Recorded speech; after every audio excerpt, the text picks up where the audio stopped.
So I want to welcome everyone to the inaugural edition of the Take on Trenton, a new podcast presented by the Government Affairs Department of the New Jersey Business and Industry Association. BIA has been around since 1910, advocating for businesses here in the state capital, and we take on the issues that are affecting every business here in the state of New Jersey, and we take on the politicians and the bureaucrats that affect the bottom line of businesses all across the state every day. And I'm proud to say here for our first inaugural episode of the show, we have our own very Vice President of Government Affairs for Taxation and Economic Development, Andrew Musick. Thanks, Andrew, Frank. Thanks, welcome Frank. to the show. To join you. Great to have you here. Andrew and I work together every day, and every month on this new show, Take on Trenton, we're going to be discussing issues like taxation, the state budget, the environment, energy, healthcare, things that affect your business. And this month, we're going to talk about the governor's budget. Just the other day, the governor introduced his budget for the FY 2020, which is coming up in a few months. And Andrew is our expert on the state budget, and he's going to tell us what the governor did this past week. Yeah. Andrew, what's going on? On Tuesday, March 5th, Governor Murphy introduced his fiscal year 2020 budget. Fiscal year 2020 will begin on July 1st of 2019. It's a $38.6 billion budget. It's about a 3.2% increase over fiscal year 19, which came in at about $37.4 billion. That's a lot of money. It is. It's an 11% increase over fiscal year 2018. Okay. All right. And so tell us about how the revenues are gained for that. I mean, we spend a lot of money here in New Jersey, almost $40 billion. And I know that one of the greatest powers of the governor of the state of New Jersey is estimating how much money we're going to have every year. So where does that revenue come from, and how much have we had in the recent past, and what do we think we're going to have in the future? Yeah, so in terms of fiscal year 2020, the governor and the administration are projecting about a 2.9% increase in revenues, or just over a little bit over $1 billion. In terms of gross income tax revenues, that's about a 7% increase to $16 billion. In terms of sales tax, they're looking at about a 4% increase to $10.5 billion.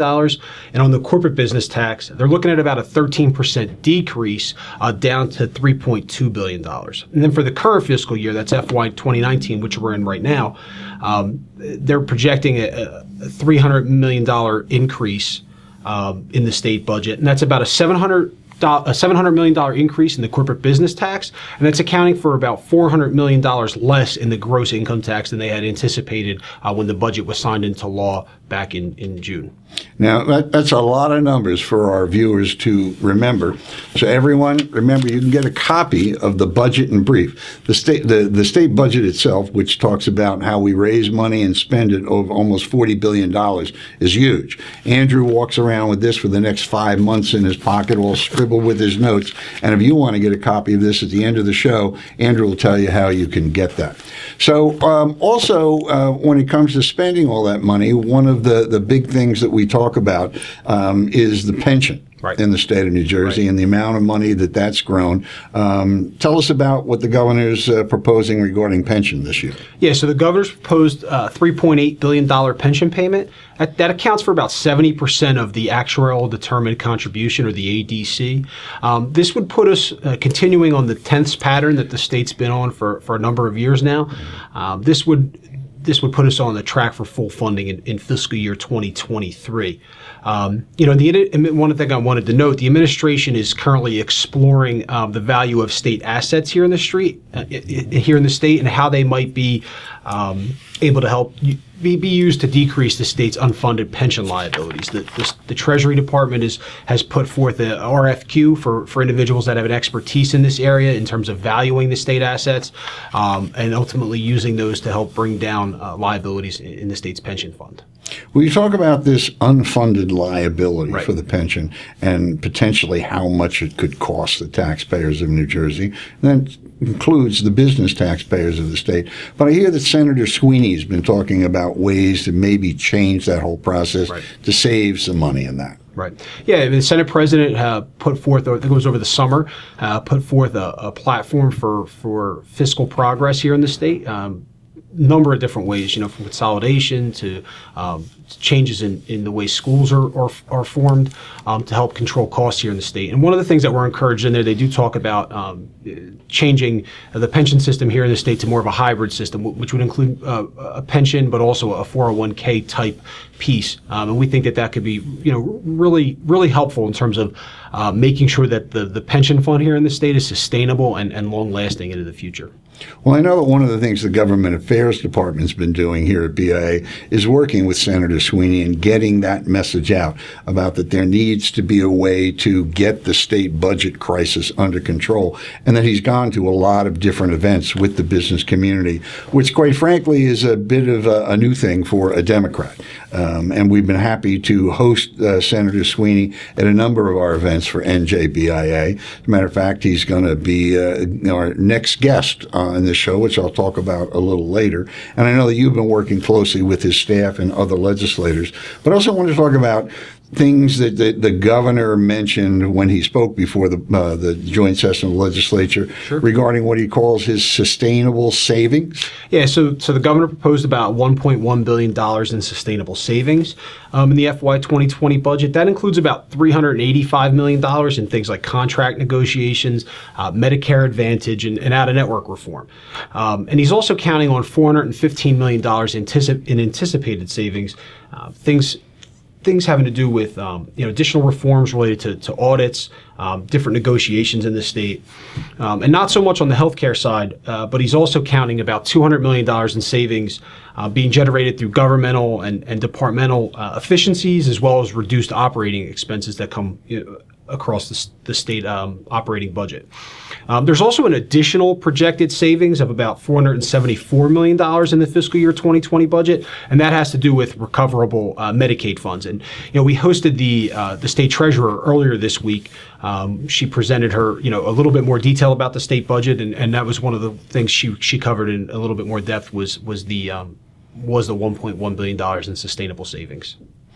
Okay, and one of the criticisms that governors, both Democrats and Republicans, have received over the years is that they seem to rob, in quotes, funds out of certain dedicated monies that people, whether it's money that you pay for your gasoline tax or fees for automobiles or fees for clean energy and clean air, and that's called diversions. And the governor is touting that he's doing something a little different on diversions. Yeah, so in terms of diversions in this year's state budget, one of the areas that we always like to focus on is the Clean Energy Fund.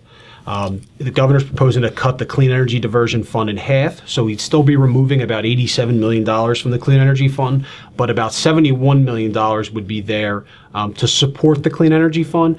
And the Clean Energy Fund supports things like energy audits and energy efficiency projects throughout the state. And one of our big things here at NJBIA is making sure that those funds go to support their intended purpose. We don't want to see them used for other projects or other programs when they're collected, that they're not going to its intended use. Right. And one of the things that we our concern always has been is that New Jersey doesn't have a revenue problem, that we have a spending problem, and that we need, and the governor's making some steps in the right direction. But quite frankly, we've called upon our members recently, since the governor gave his address, to reach out and touch your state legislators and let them know it's time for us to cut the budget and not talk about more revenue increases, but he's talking about revenue increases, right? Yeah, I mean, the governor proposed a couple different proposals in this year's budget in terms of generating more revenue. One of the most popular ones you heard probably about in the media, increasing the gross income tax. So the governor proposed expanding the gross income tax rate, which is currently the top gross income tax rate, currently at 10.75%. And currently that's applicable to incomes over $5 million. They're proposing expanding that to incomes over $1 million. And that would generate about $447 million in the fiscal year 2020 budget. Well, I guess our job here at BIA is try to protect every taxpayer. And the idea of taxing millionaires or someone who makes $5 million, as we currently do, we have a separate tax on them. But doesn't that have a tendency to chase wealth out of the state? And that's a wealth that generates jobs, right? Yeah, I mean, we're always concerned here in making sure that the state is as competitive and as affordable as we can be here in New Jersey. And especially within our region, we want to make sure that that businesses are attracted to the state, that individuals are attracted to the state, and they want to stay in this state. They want to make a living here, raise their family here. And we just want to make sure that it's an affordable place to live and do business. So we're certainly concerned about the impact that the increase in the gross income tax would have on both businesses and individuals here in the state.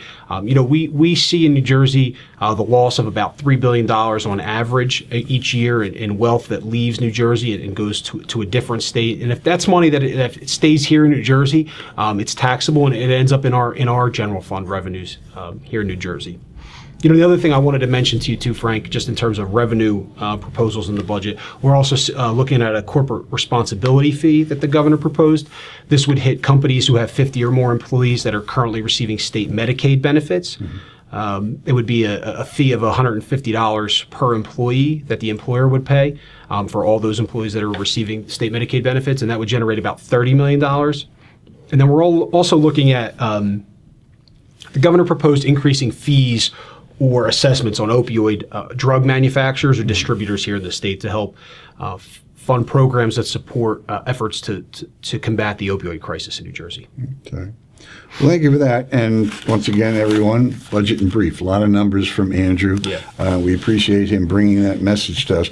But also I want to talk to you about some things going on in the state regarding the governor's plans for economic development. Sure. We talk about that we're going to be spending $40 billion very soon, or roughly $40 billion. But the governor's also been talking about his ideas about how to grow jobs and grow businesses in the state of New Jersey. Sure. What's going on the economic development front? Yeah, so back in October, the governor released a new economic development master plan. He mentioned this in his State of the State in January, as well as his budget address on March 5th. And he proposed 5 new programs, anything from historic preservation to brownfields redevelopment to business attraction and retention here in the state, and even programs focused on boosting the innovation economy here in New Jersey. Last week, we were fortunate enough to testify and be invited to testify before a joint hearing of the Senate Economic Growth Committee and the Assembly Commerce and Economic Development Committee, where we laid out our vision and our recommendations when you're creating these programs here in the state, these tax incentives, so to speak, to make sure that that we're able to make New Jersey more competitive and affordable. And while we do have a high cost of doing business, we know that these tax incentives, really do help attract businesses to this state and also keep them here. Well, I know you and your colleagues, our colleagues here at the Government Affairs Department, are going to be very busy, as they always are, over the next couple of months. But we wish you well in your battle. We want to keep spending down. We want to keep taxes down. But what are some of the steps that you're going to be doing over the course of the next couple of months to be in contact with the legislature and the governor's office, and also to be in contact with the members of BIA to keep them informed of what's going on? Sure. So, the budget process lasts a couple of months here. But one of the things that we just had the state treasurer come in. She spoke before about 100 of our members, gave a little bit more details about the governor's budget proposal.